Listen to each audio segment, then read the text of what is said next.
Well, good afternoon, everyone. I think we'll get started just so we can maximize the amount of time we have available for our wonderful speakers who agreed to join us today and make some remarks on this program on US-Vietnam relations on the eve of the 30th anniversary. And I will tell you, when we planned this program, we did not know some recent developments would occur, or of the particular nature of those recent developments that would occur, including tariffs. So both in terms of some element to look at the US-Vietnam relationship and where it's come over the last 30 years, but also in light of recent developments, it's just a perfect time to take a look at this very important bilateral relationship. And we have an all-star cast here.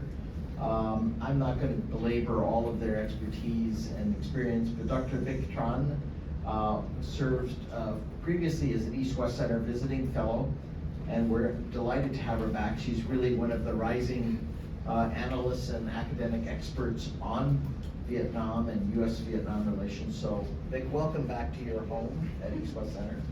We have Dr. Nguyen Hong Hai. He is a Fulbright scholar currently at American University and a senior lecturer in the College of Arts and Sciences at VinUniversity in Hanoi. We're delighted to have him, and we've had a chance to have a couple of meetings while he's here on his Fulbright. And he's always very thoughtful and very engaged in the US-Vietnam relationship. And last but by no means least is, of course, everyone knows Ambassador Ted Osius, currently President and CEO of the US-ASEAN Business Council, but of course served as the US Ambassador to Vietnam from 2014 to 2017 as part of a very long and distinguished career in the United States Foreign Service. So, Ambassador, we're delighted to have you as well. I also want for your calendars to note that on May 14th, 6 to 8 p.m. on Capitol Hill, we'll be launching the next in our Asia Matters for America series, which is a new report on Vietnam Matters for America, America Matters for Vietnam, through the courtesy and sponsorship of the U.S. Embassy in Hanoi. And like the one we did for the 75th anniversary of the U.S.-Philippines relationship, this will be an opportunity to take a look at the U.S.-Vietnam relationship and all of its manifestations on Capitol Hill with members, staff, and other guests, I hope some of you, joining us. And so if you'll put in your calendar May 14th, 6 to 8 p.m., details coming forth soon. Today's ground rules at the East-West Center are very simple. Today's program will be recorded, and so it is on the record, but the recording will be posted about 2 days after we have done audio and video editing, just to make sure everything is clean and understandable and viewable. So it is on the record, and we will leave about 20 minutes or so for Q&A at the end of the remarks. Each speaker has kindly consented to speak for about 10 to 12 minutes. With that, let me start right away with Bich Tran. Dr. Tran, please. Thanks, Satu, for your kind introduction. So as he mentioned that I used to be a visiting fellow here back in 2019, and I feel like it's come of full circle, because back then it was like almost the 25th anniversary of the bilateral relations, and so now it's like on the 30th, so I'm glad to be back and talk about the relationship. So to start, I just want to say that in the current environment, Vietnam is facing a lot of security issues, and the United States is a very important partner for Vietnam to overcome this. So we can categorize this issue, either in terms of traditional or non-traditional security issue, or by domain, for example, maritime security or cyber security, that kind of things. I think a lot of people agree that for the last decade or so, the US and Vietnam have come very close together, largely because of the challenges that Vietnam facing in the South China Sea. So as as a country with a very long coastline and vast water, Vietnam really need to have enough capabilities to for its own maritime securities. So that's where the United States stepped in. So the U.S. has provided Vietnam with a lot of auto boats and then coast guard cutters, and then also trainings, and then access to satellite data for maritime domain awareness. And then even in the maritime security domain as well, it's not just the traditional security about the South China Sea disputes, but also other issues. For example, illegal fishing, for example, is a very important issue for Vietnam because right now Vietnam still subject to the yellow card warning from the European Union, and the EU is one of the biggest export market for Vietnam. So it's very important for Vietnam to overcome that, so to combat illegal fishing. So the U.S. assistance on maritime domain awareness also contribute to that. And then another issue is that in Southeast Asia, Vietnam is the only country who have to deal with China in both South China Sea and Mekong. So two fronts, both traditional and non-traditional security. So in Mekong, the U.S. Through the U.S.-Mekong partnership, has offered many programs for Vietnam to deal with issue of climate change and mitigate the negative impact from Chinese dam upstream. But with the start in foreign assistance and especially U.S. aid, a lot of programs related to Mekong South. So that's unfortunate. And of course we can talk about that later. And another issue that the United States before the second Trump administration played increasingly important role in Vietnam is cybersecurity. So back in early 2010s, there was some kind of correlation. Every time there's something happen in the South China Sea, then increasingly cyber attacks targeting Vietnamese agency websites and servers. And then Vietnam took some years to respond to that. So in 2017, just to give some background, in 2016, right after the ruling of the arbitral tribunal for the Philippine case against China, Vietnam's the two major airports in Vietnam, Nguyen and Tân Sơn Nhất, were hacked, and then their screen was took over, displaying some messages criticizing their claims. So from that, it kind of a wake-up moment for Vietnam to really enhance their cybersecurity capabilities. So 1 year later, in 2017, Vietnam established the Cyber Command. So if you compare to the Philippines, for example, the two countries facing very similar situation, like something happened in the waters and then cyber attacks. But Vietnam acted on that much earlier than the Philippines. So 2017 Cyber Command for Vietnam, and it took the Philippines until the end of 2024 to have something equivalent. So about that, so the United States has also contributed to enhance Vietnam's cyber capabilities in recent years. So this kind of project also affected by the stop in foreign assistance. Yeah. So I just want to stop here and looking forward to the discussion. Well, thank you very much, Bich. That's terrific, and I hope we'll come back to this. I know Ted will have some things to say about this, and maybe Dr. Hai as well. The economic piece is quite an extraordinary piece that's also happened in U.S.-Vietnam relations. So maybe we'll think about that as we come back and go through the other speakers. Dr. Hai, please. Well, thank you very much, Satu, and thank you the East-West Centers, and also thank you my panelists. Well, this is the first time I'm speaking in front of a very big audience, so my heart's been beating so strongly. Well, thank you so much, everyone. So, Dr. Chen just provided you over the relationship between Vietnam and the US. So I just want to provide you the overviews of Vietnam's domestic politics development in the past years, which have the some implications and also impacts on Vietnam foreign policy development and also overall and of course in particular with the United States. In my opinion, there are 6 developments in Vietnam domestic politics developments in the past years.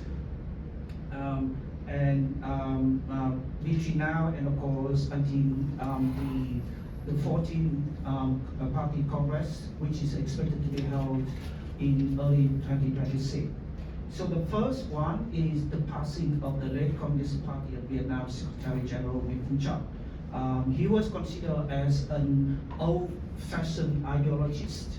And of course, in addition to the passing of the secretary, there's also a number of high-ranking officers in the top leaders, what I call the fallen out of the horse. So that include the state president, the chairperson of the National Assembly or the Parliament, the standing members of the Secretariat, because the fall of these top leaders is linked with what we call associated what we call the violations of the party's rules. I put it in quotation mark. And the second development is the new leadership headed by the former Minister of Public Security, Tolam, who was first elected as the state president and then was elected as the party secretary general.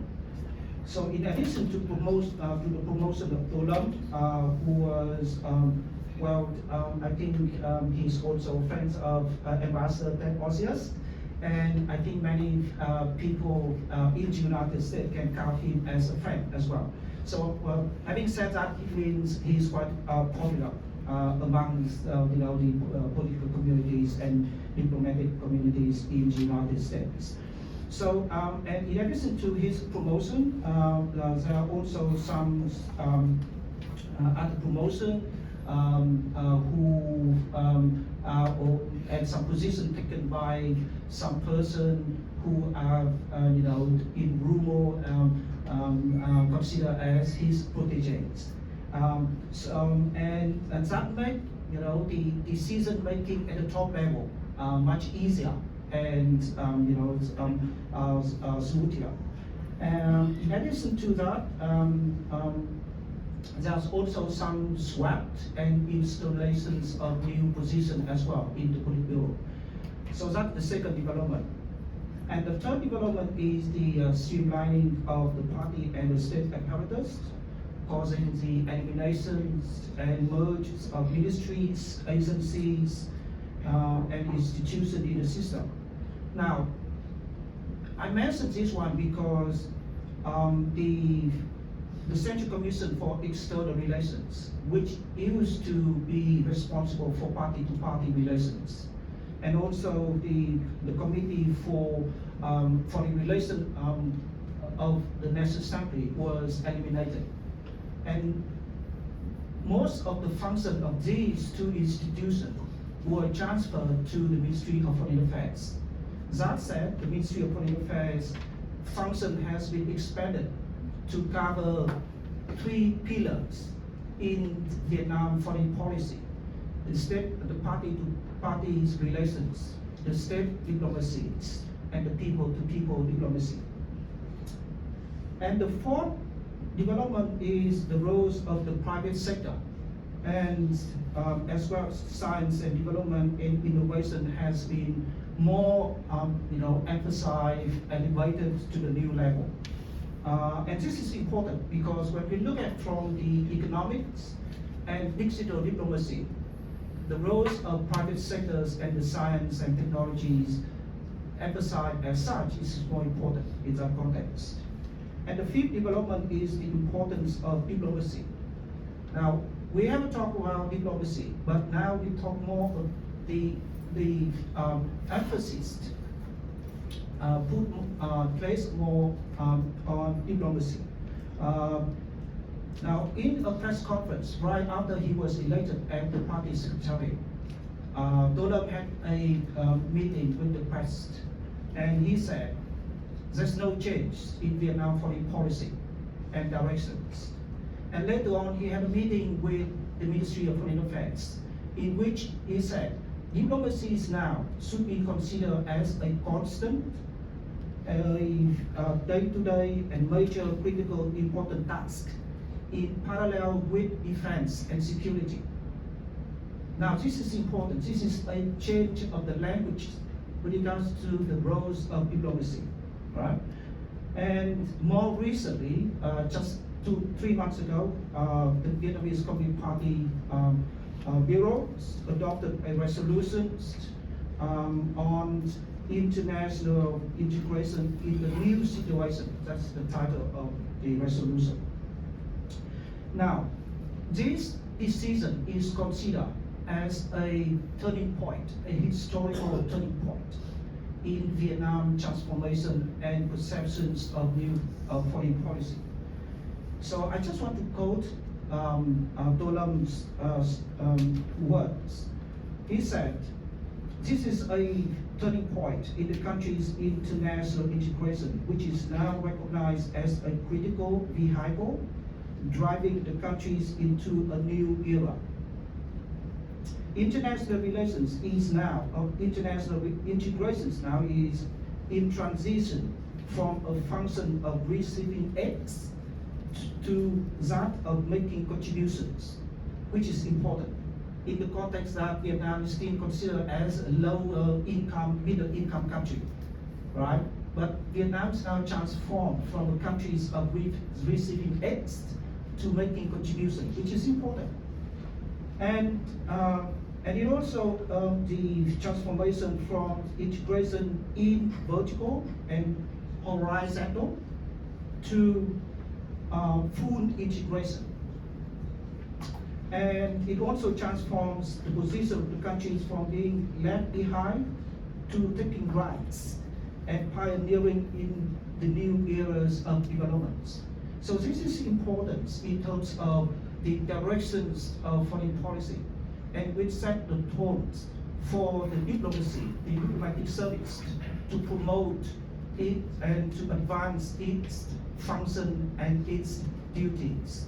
And I think the quote by Secretary General Dolam himself set a very good examples of what I term later on as a proactive and active diplomacy. And the last one, the final developments, well, I think it goes without saying, and I mentioned that when Dolam was elected as the president and the party secretary general of the Communist Party, even though in Vietnam foreign policy is made by a collective, right, Politburo, but the roles of a person at the top level is important. If we have make a comparisons between the roles of the late Secretary General Nguyen Hong Hai and the current Secretary of the Communist Party, Dolam now, you can see a big difference. Dolam is more pragmatic, is more determined, and some people compare him like Trump, but you see he's very pragmatic and he's very straightforward. So I think that's a big difference in terms of promoting and the implementation of foreign policy. So I think that I just provide the overviews of the developments in Vietnamese domestic politics in the past year. So I think I look forward to more dialogue. Great. Dr. Hai, thanks. I just want to say, I hope we'll come back to this wonderful laying out of some domestic developments that gives us some framing for the foreign policy issues that Bich laid on the table. And I know Ted will pick up strands of this as well as have more things to say. But I hope when we come back to Q&A, we can say, what's the net assessment of those domestic developments for the U.S.-Vietnam relationship? Because I could see things working at different ways on the U.S.-Vietnam relationship at the current time. So I hope we can come back to that. Over to you, Ted. Thank you. Thanks very much, Satu, and thanks to my fellow panelists. Glad to be here.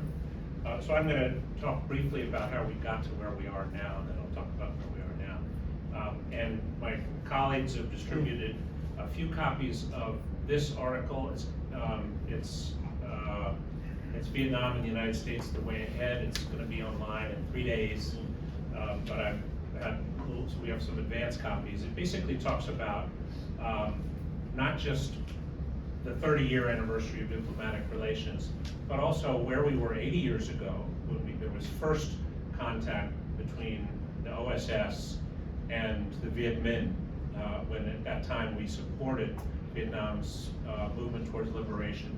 Then 50 years ago, towards the end of the war, which was getting a whole lot of coverage in the United States, and then 30 years ago when we made the decision to normalize relations with Vietnam. In 1995, 30 years ago, President Clinton on July 11 said, let this moment be a time to heal and a time to build. It was a very important moment. A lot had led up to that decision to normalize, but most important, the president had support from people like John Kerry and John McCain on the issue of recovering the remains of those whom the United States had lost during the war. That was the critical domestic issue in the United States with regard to Vietnam, and unlocking that and starting to collaborate on a politically very sensitive issue was what enabled us to kind of jump forward and establish diplomatic relations. And that's when I first got involved with Vietnam. So fast forward 5 years, Bill Clinton made the first visit of a US president to united Vietnam. During that visit, he gave an important speech where he laid out basically our diplomatic agenda for the next 25 years, which we followed, which was deepen the economic relationship, pursue a bilateral trade agreement, which we finished in 2002, pursue strong security ties between our countries because we had a lot in common that Dr. Bich Tran referred to, and look at other ways that we could collaborate. Look and see if we could collaborate in the areas of health, human health and standards, non-political issues. And we did that for 25 years. And then move forward again to 2015. A number of us, that was the 20th anniversary of diplomatic relations, and a number of us gathered in Hanoi. A lot of my predecessors and I were there in Hanoi, and interestingly, Vice Minister of Foreign Affairs said, and I hear this echoed in the words of my colleagues up here, Vice Minister Hakim Ngok said, we have to move past the stage where we're just doing bilateral cooperation to regional and global collaboration on matters that are important to the world. And that led to collaboration on peacekeeping, on global environmental issues, more work together on health. And we were able to unlock that in a kind of unlikely way. I think you referred to him as an old-fashioned ideologist, Nguyen Phu Trong. I learned early in my tenure that Nguyen Phu Trong wanted a visit to the Oval Office, and he was an old-fashioned ideologist. So it seemed like a strange request, but we realized it was important. It was an opportunity for us to get past the past and start looking at a new kind of partnership. And so we made it happen against all odds, and it set us on a trajectory that I think we're still on, where we are moving forward in pretty much every area where we could be collaborating, because there's so much common ground enabling us to work together. So Chum visited, we got an agreement to open Fulbright University, we got an agreement to bring in Peace Corps, we got Vietnam into the Trans-Pacific Partnership. We later pulled out, but we were in it at the time, and we started moving together. We started working together on security issues, importantly. President Obama followed the next year, signed a lot of agreements, moved the relationship further forward, and then, as you saw in 2023, President Biden went to Hanoi and elevated the relationship from a comprehensive partnership to a comprehensive strategic partnership. And during that time, commercial relations between the two countries really boomed. When I was first there 30 years ago, we had about $1 million in two-way trade between the two countries. Last year, Vietnam was our 8th largest trading partner, with a big trade surplus with the United States. America's deficit, Vietnam's trade surplus, and that's going to bring us to today. When I went to Vietnam most recently in mid-March, we brought a big delegation, our largest ever, 64 companies. We met the new General Secretary in his new role. We met the Prime Minister, the new ministers of the consolidated ministries, and we got a really consistent message from everybody we met. We're going to buy American. If that's what it takes to deal with this trade issue with the United States, we'll just buy American. So they unilaterally lowered tariffs on American LNG, announced extensive purchases of Boeing and Lockheed aircraft, bought $4 billion worth of equipment for energy needs, and then made some pledges that would lead to another $50 billion in purchases by the end of 2025. So that is pragmatism at its best. I think it was both smart business and smart politics. It was certainly led by To Lam, who met with our delegation for the first time. We never had a general secretary meet with the US-ABC delegation. Prime Minister spent a lot of time with us, was very, very action-oriented, and we got a clear message about Vietnamese pragmatism. Then we had Liberation Day, and how quickly did the Vietnamese move? The first call from, in this case it was the General Secretary, the first call to President Trump was from To Lam. And President put on Truth Social the next day that he had a really good conversation with the General Secretary, who wants to do deals to bring tariffs down. And then To Lam, not the Prime Minister, the General Secretary, dispatched Deputy Prime Minister Ho Duc Phuc, who's in Washington right now. He's meeting with very senior officials. He was up in New York early this week. Some of my colleagues were with him. A lot of our companies had a chance to meet him. He's going to meet with us day after tomorrow. And in the meantime, he's going to meet with very, very senior officials. And I guarantee it's going to be pragmatic discussions about doing deals to bring down that trade deficit so that we can bring down tariffs.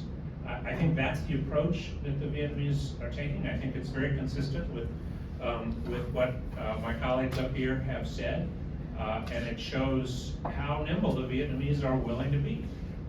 Let's remember also, they are at the center of a web of free trade agreements.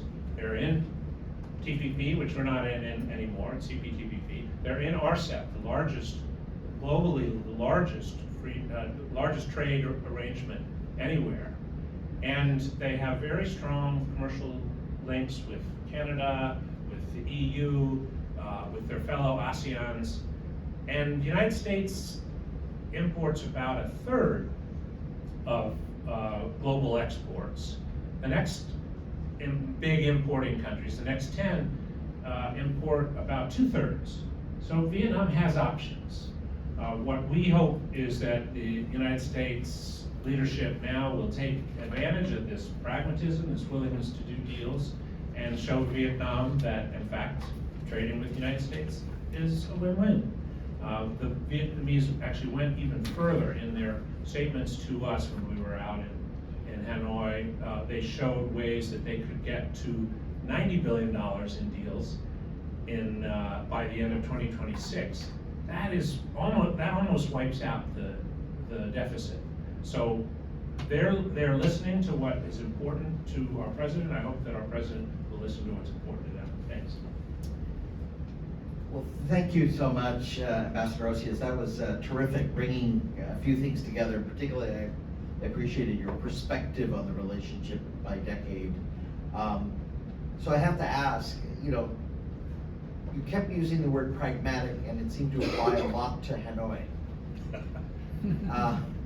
And I'll just say that, you know, of the many relationships we have in the Indo-Pacific region, the trajectory of the US-Vietnam one, if you measure the incline, is pretty steep upwards and consistent despite these inflection points, leaving TPP, et cetera. So is pragmatism the only thing? And then what follows is a very picayune question about what Advisor Navarro, Peter Navarro, has said in the White House on Squawk Box. I mean, he said it publicly in CNBC Squawk Box, that zero tariffs offer by Vietnam is not sufficient because they're behind the border restrictions as well. And at what point does Vietnamese pragmatism run into different baseline agreements with the United States about the US-Vietnam relationship and US role internationally? Is there a point where they get nervous? Yeah, I mean, Vietnam is bound by global trading rules, and if they offer lower tariffs on key products, they're required to offer it to everybody, not just us. So what the Vietnamese have proposed, and they proposed this to us in Hanoi, is, well, let's upgrade our bilateral trade agreement. Let's take advantage of the fact that we have a comprehensive strategic partnership with you, upgrade the bilateral trade agreement, and then we can bring the tariffs down to whatever level we want to. So that's one example of pragmatism. Another, on the issue that Navarro raised, is on transshipments. The Vietnamese have been working extremely closely with Customs and Border Protection on the issue of transshipments. Transshipments is the Chinese send something to Vietnam, modest value added, and then it gets exported at a lower tariff rate. The Vietnamese have been very upfront and willing to deal with that issue. I'm not sure that Peter Navarro knows that, but that it's certainly been something that they've been willing to do, and we sent him a letter today explaining that that's been the approach of the Vietnamese. Besant, I would note, said this morning, we look forward to seeing, look, their countries are sending people to talk with us about deals. We look forward to meeting this very senior Vietnamese official who's coming this week. And then I would point out one other thing that's not limited to Vietnam. So far, all of the ASEAN countries have been talking about doing deals. None have been talking about retaliation. So this started not just with the Vietnamese, but also the Malaysians, who are the chair of ASEAN right now. And the finance minister too, Hamza, he said, oh, no, we're not looking to retaliation. We are looking to do deals. We want to continue to do business with the United States. We want to do deals. The Thais are sending a very senior official here this month. The Malaysians are sending, I think, 3 very senior officials here this month. Indonesia is sending at least 2. I know of 2, and because we're offering to host all of them while they're here. And Vietnam, I'm sure, is not done. This visit is not it. So the approach taken by the ASEANs is very different from what we're hearing from Beijing, and it's very different from what we're hearing from Canada, and it's very different from what we're hearing from Europe. Perfect segue to move into the Q&A session, and I'm gonna try to see people out. Ground rules, again, we're on the record. Please identify yourself and our affiliation as relevant. It's exactly 15:40, so we can begin. Tom, I see you there, and please direct your question to one or other, or comments. Yes, thank you, Satu. Ambassador Osius has been fascinating on the economic. Just introduce yourself to others, Tom, Yeah, sorry. So they know who you are. Thanks. I'm Tom Reckford with the Foreign Policy Discussion Group and the Malaysia American Society and lots of other groups. Ambassador Osius has been fascinating on the willingness of Vietnam and these other countries to do deals. But what about the security relationship? If the U.S. continues to do battle with China, won't that have a big effect on Vietnam? And if the U.S., if Trump tries to do a deal with China and gives away Taiwan, won't that have an impact on Vietnam? I'd love to hear all of you on this. But let me, one of the leaders I forgot to mention is Marcos from the Philippines. Things are lining up for an early visit by President Marcos to the United States. So all the big economies of Southeast Asia are heading this way. The leaders of the big economies are heading this way. So on the security side, obviously we have a lot at stake when it comes to what Dr. Bich Tran spoke about, what's going on in the South China Sea. And so are the Vietnamese, so are the Filipinos, and we've been really on the same wavelength with those partners when it's come to security. The general attitude of ASEAN nations with regard to the U.S.-China relationship, I think, is summed up in an aphorism. If the elephants fight, the grass gets trampled. And the ASEAN nations obviously are the grass. If the elephants make love, the grass gets trampled. It's really not good either way. Some tension is good, too much tension is not so good. And the ASEAN nations have been beneficiaries of recent tensions in the trade relationship between China and the United States. Vietnam probably has been the #1 beneficiary. There have been a lot of companies, and I work with 180 of them, that have adopted China +1, or China +2, or China +3 strategies, because it's good business to diversify your supply chains. It's good business to diversify your markets. These are big, important markets. I hope in the long term, companies won't be punished for having made those choices to diversify, and that tariffs can be lowered on some of these ASEAN nations, so those choices to diversify will be rewarded and not punished. That would make the most sense. I don't anticipate any immediate deal with the Chinese that shuts out everybody else. I don't really have anything interesting to say about Taiwan, so I'll let my colleagues see if they want to answer that. Yes, so on the security cooperation, I think since the two countries signed the comprehensive partnership in 2013, I think security and defense cooperation has been the fastest growing in the bilateral relations.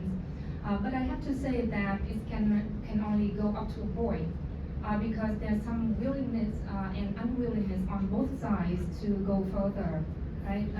For Vietnam, because of its pre-no and now for-no principle, it's like kind of prevent Vietnam to get too close to the U.S. because it has been, from its experience from the Cold War, being heavily reliant on the Soviet Union and then got abandoned. So it's a very the lesson that they still carry on until these days. So Vietnam doesn't want to have a formal alliance with anyone. But because of the South China Sea disputes, Vietnam seek external help, including from the United States, to enhance its maritime capabilities. So if the two countries can cooperate to strengthen Vietnam capabilities, then that Vietnam accept to do that. And from especially after 2014, when China sent an oil rig into Vietnam's economic exclusive zone, then Vietnam has been more willing to accept security assistance from Western countries, including the United States. But further than that, I doubt that the two countries can actually go much beyond that. And on Taiwan, I have to say that South Asian countries, according to their One China policy, they all see Taiwan as part of China. So that is up to the United States to defend Taiwan. So if the Trump administration, made a deal with China on that, then it's too bad for Taiwan. For South Asian countries, because they already have stick to that policy for many years, I don't think they will make big reactions. Would you include Philippines in that? Because there is some movement in the Philippines to thinking that the Taiwan contingency is integrally related to the defense and security of the Philippines too, both because of the alliance relationship with the U.S. and because of the geographic proximity of particularly Luzon to Taiwan Straits. Would that be a possible exception? Yeah, so for the Philippines, because of proximity to Taiwan, so that's a big concern, of course, and also because of their alliance with the United States. So there is some concern in the Philippines that no matter what they say or what they stand on the issue, if conflict happens, then China probably will attack the ASEAN side on the northern the Philippines. Sure. So that's the concern. But they also have the one China One China policy. Yeah. Thank you. Dr. Hai, any comments, please, on the? Well, thank you very much. I just want to add 3 more points. First of all, I just want to emphasize how Vietnam's Vietnamese leaders views the importance of Vietnam-US relations. So Vietnamese leader always say, well, Vietnam consider the bilateral relationship is of strategic importance. So strategic importance, this is very important. Why Vietnam consider and views relationship between Vietnam and China as a strategic priority. So it is very important in that point. I just want to emphasize that. The second point I just want to add here is defense and security cooperation is one of the pillars in the CSP, in the comprehensive strategic policy. And Ambassador Osius already mentions the whole progress of developments of the relationship between the 2 countries, including defense collaboration. So again, defense and security collaboration is one of the pillars in the CSP. And then the third point I just want to make is also follow what Dr. Chen mentioned, the defense policy of Vietnam. Many people say, well, in the white paper it said 4 no's, but for me it's a 5 no. It's not 4. So the 5th one is no limit in collaboration. So no alliance, no allowing other forces use the lands of Vietnam to against another one, etc. But no limits of defense collaboration. That's the important one, and that's why it has if in the most recent or updated white paper. And that's important. And having said defense in that way, that of course Vietnam always welcome the United States presence in the South China Sea or in the Indo-Pacific in general. That's important because Vietnam considers the roles of the U.S. in balancing security is important. And of course, Vietnam considers the defense collaboration with the United States is one way in order to strengthen its defense capability. Of course, Vietnam has a choice to collaborate with different countries in defense area, but it considers Vietnam as one of the most important one. We know that because the roles of the U.S., the interests of the U.S. in the region, and that's why Vietnam always welcomes the United States in the region. If I may, I just want to add one more point to pragmatism. I just want to, now when we talk about Vietnam diplomacy pragmatism, in the context of President Trump's tariff, in addition to the call by Secretary General Fu Chao, but if you put in the context that Chinese President Xi Jinping is coming to Vietnam, and a whole bunch of leaders, right, from European is coming to Vietnam too. Spanish Prime Minister is coming. The chairperson of the president of the European Union is coming. And in that context, it did ask the questions why Secretary General To Lâm picked the phone to call President Trump prior to those visits to Vietnam. That's also very significant. And that also showed the pragmatism. And it had Vietnam a big card to deal with the United States. Thank you. Yeah, I think you were echoing Ted's point that Vietnam has relations with many others and very active ones. Let's go back to the floor. Yes, a question here, please. Just identify yourself, please. Hello.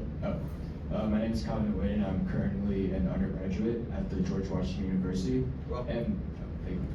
And my question, I'm very curious about the semiconductor industry and technology policy. And my question is, I saw in the news, there's developments about Vietnam searching to become a leading industry or country in the semiconductor industry. And do you think that the U.S. should play a role in helping Vietnam reach this goal? Or do you think that would only escalate tensions with China? Please. and maybe some competitive aspects. I as think well. yes. So, And the Vietnamese have already announced they're going to be training 50,000 engineers to be prepared to engage in that industry, so that they can go from just packaging to R&D, design, packaging, the whole life cycle of semiconductors, rather than what they're doing now, which is just a piece of the life cycle. And then they've also announced that they're training 5,000 new experts in artificial intelligence.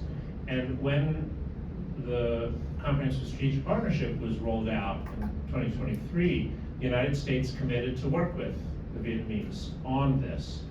When To Lum was here in September, he went to Columbia University, and in a kind of backroom meeting before his speech, he met with leaders of industry and of academia and of the private sector to discuss the preparations for the 16th Party Congress. He said, we're going to be an innovation economy. That is how we get from lower middle income status to upper middle income status. It's by being an innovation economy. And he said, we want to work with you, Columbia University, you, private sector. There were people from some of the Magnificent Seven companies, and you, leaders of finance, because there were also people there who were experts in finance. And he received some advice. Columbia offered to do a project that would say, here's an area where Vietnam can really show its comparative advantage in what's going on in tech right now. You know, because you can't go every direction at once. You can't go towards semiconductors plus biotech plus quantum plus AI everywhere at once. Make some choices. And he said, good, I want those reports to me by this summer, so that I can share them with those who are preparing all the documents for the Party Congress. That's serious. That's when the big decisions will be made about Vietnam's future. And if I may, I want to add one thing to this discussion on security and where we've come. I mean, I tend to agree with you on the fifth no, that there isn't really a limit to security collaboration. We didn't really think it was possible for US aircraft carrier to go to Vietnam, but I proposed it towards the end of my time as ambassador. We've had three aircraft carrier visits. Why? It's because we decided to deal honestly with the past. We decided to deal honestly with the issue of dioxin cleanup, as well as cleaning up unexploded ordnance, as well as finding those who were lost on both sides from the war. When you say funding was cut off, a number of us who've been ambassadors to Vietnam, Laos, Cambodia, wrote immediately to Secretary Rubio, said, you gotta turn this back on. This isn't just humanitarian, this is of critical interest to the United States in this part of the world, and they turned back on. So the dioxin is continuing to be cleaned up in Bien Hoa, and near Ho Chi Minh City, and it's, I don't know exactly what's happening in Cambodia and Laos, but it's, at least we know it's turned back on, and the unexploded ordnance continues to be addressed. The teams are back in the field digging up unexploded ordnance, exploding it on the spot, making sure that farmers and kids aren't killed again from what we've left in the soil for all these years. thank you. Vic and Dr. Hai on the semiconductor issue, and we've got a couple more questions. But thanks for the updates, because Yeah. people have been asking those questions about Bitcoin and the mining efforts. Yeah, thanks. So on semiconductors, I think there was some kind of mismatch in expectations between the United States and Vietnam when the two countries signed the semiconductor partnership in 2023. I think for Vietnam, because they had wanted to climb up the value chain. So when someone floated that idea in Vietnamese mind, they were thinking about manufacturing, right? Something big, something really big that can change Vietnam. But we all know that to manufacture chips is not easy at all. So from the United States point of view, they was just thinking about ATP, right? Assembling, testing, and packaging. And they explicitly said that in the press release when they signed the agreement. And then the idea is that someone will conduct a study to see how the ecosystem in Vietnam, what's the situation, and how the United States can help Vietnam to enhance their capabilities in that ATT area. But I don't know, I haven't heard anything, any updates so far about that study, whether it's out or not. And under this administration, I'm afraid that any kind of, help, support, assistance along that line will be gone. Dr. Hai? Well, thank you. I just want to add 2 points. And first of all, I agree with Bich that from theories to practice is a big gap, right? When we sign the agreement and even in the CSP documents, US support Vietnam's in buildings and producing semiconductor is one of the killer in the CSP as well. But again, from what the 2 sides agree to practice, that's another story. And also, of course, no one's talked much better than Ambassador Osius, because he has been in the loops in that kind of conversation since 2023. But I just want to emphasize here that Vietnam views the US is a big source for technology transfer that can help Vietnam to uplift its positions in semiconductor. And so I think at the moment, digital diplomacy is very relevant in the context of Vietnam. And when we talk digital diplomacy, is not only with the United States, but Vietnam also conduct digital diplomacy with other countries. So if you follow the visits and the statement by Vietnamese leaders, wherever they go, Europe, Latin America, etc., they always emphasize collaborations in digital technology. So I mean, Vietnam also look at other markets, look at other suppliers, not only United States. But of course, there's nothing to deny that Vietnam considers the United States as the main one and the big one. Great. There's lots of questions, so and I know Ambassador Osius does have to depart maybe at about 4:10 latest. So let me just, can I see the hands again? This gentleman I saw first, and then Miss, you were here, and then you, Miss. Let's take all 3 together, please. Let's have short comments, questions, and then brief replies from our team here. Please, sir. Good afternoon. Matthew Anderson from the U.S. Geological Survey. Ambassador, I'm really excited to hear that you have remained in contact with the State Department. One of the ways that many of us in the federal government have been in contact with our good friends in Vietnam over the years is what I would call soft diplomacy. So we have engaged in natural resources, agriculture, health, those kinds of issues, and it's a very fruitful 2-way exchange. Does USAID's closing down mean that the era of soft diplomacy is over, or is there hope for that to continue? Thank you so much. Miss? Thank you. Hello, my name is Chi Wu. I'm a master's student at Georgetown University, studying international security and technology policy. My question has to do with technology, trade, and the economic collaboration and cooperation in general. I do wonder that we've talked a lot about the shifting use of diplomacy, that would be a very pragmatic approach to deepening its collaboration and cooperation with the United States. I do wonder that moving beyond the country-to-country level of cooperation, do you see any alternative ways for deepening ties, just especially in technology transfer as like the top priority for Vietnam, and for the U.S. to also kind of expand its supply chain into technology? Just to clarify the question even further, will it be, do you see opportunities and challenges for, say, business-to-business cooperation, state-to-country, or state-to-business cooperation between 2 countries? Thank you. Thank you so much. Miss?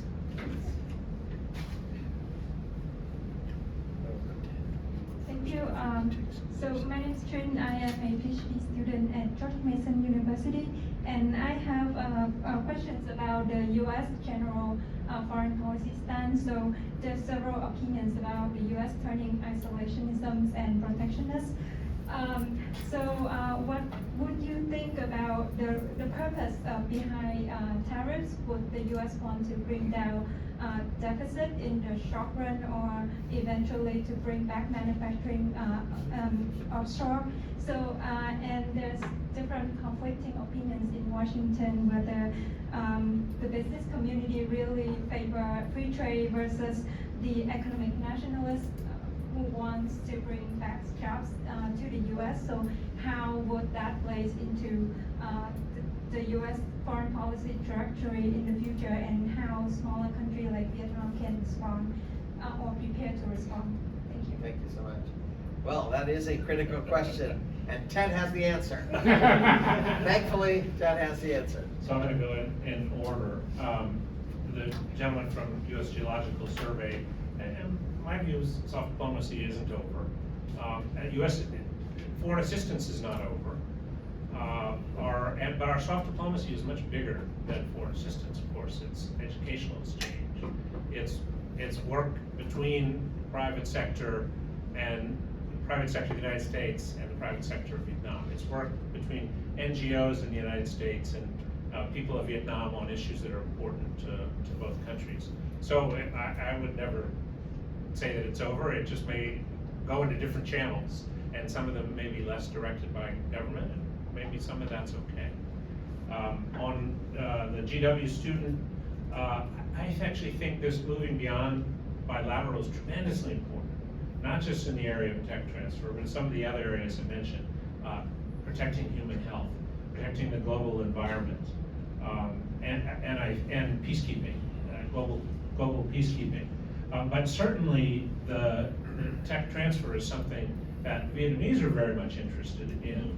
Business to business, yes. State to country, yes.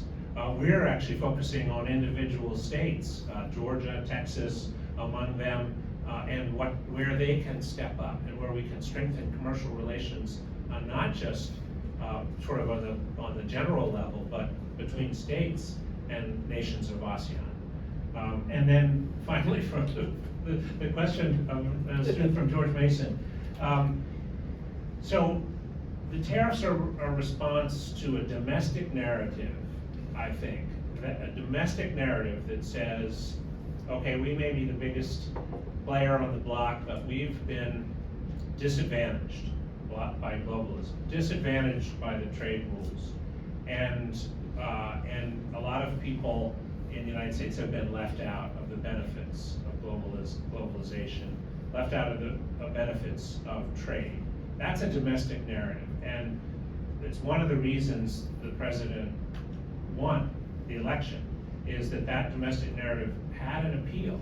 And it's one of the reasons that both he and Bernie Sanders and others said, let's get out of TPP. These trade agreements aren't really doing us any good. I happen not to agree. I worked on TPP. I think it was a bad idea to abandon TPP, but look, they won. They won this debate with the American people. What does the business community think? Well, we've been spending a lot of time interviewing, talking with our 180 companies, and they're in many different places. You're hearing a lot from CEOs right now who aren't wild about the tariffs that have just been announced, but there are companies that see deal-making possibilities as a result of the pressure that's put on our trading partners.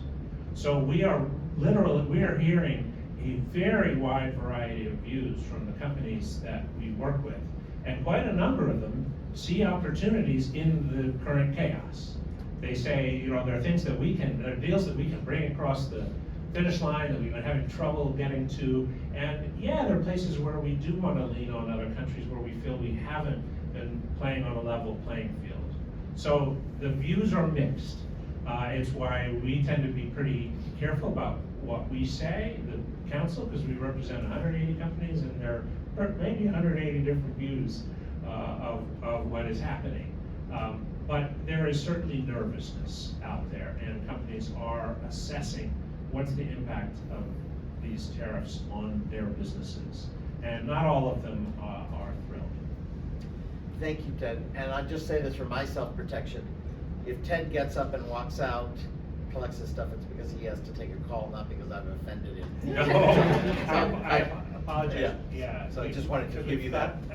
Deputy Prime Minister in town, and Yeah. I've been asked to do a call right now, and I really do it. Thank you so much. Please join me in thanking Ted. It was great.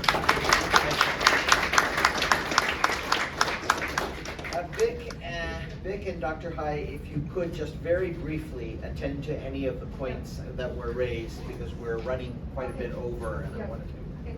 I just want to respond to Chi's question about cooperation. So Vietnam does see the importance of the partnership with private sector. So I just want to give an example in terms of cybersecurity. So the Vietnamese government has partnership with Microsoft to increase their capabilities in dealing with that. And also, Vietnam also was the first country in Southeast Asia to cooperate with Google to kind of certify the, official apps from the government. Well, listen, we are at the tail end, and we ran a few minutes over thanks to your wonderfully active questions and comments from the floor and our just superb panel. I want to thank all of you for taking time to come to the East-West Center in Washington for this program on U.S.-Vietnam relations. I want to thank our wonderful team led by Zoe Weaver, who does all our programming, and then we're delighted that she has supported this one. This is the second one today. We ran a program on China and South Asia based on a new book, a panel this morning. So she's been a busy person today, and we're very grateful. And I do want to, again, flag to you that if you're not on our newsletter or on our social media, please consider that if you'd like to keep up on opportunities for fellowships, programs, publications, etc. And please keep in mind, May 14th, 6 to 8 p.m. on Capitol Hill, details to follow on our launch of our new Vietnam Matters for America, America Matters for Vietnam report. With that, please join me in thanking Bich Tran and Dr. Hai.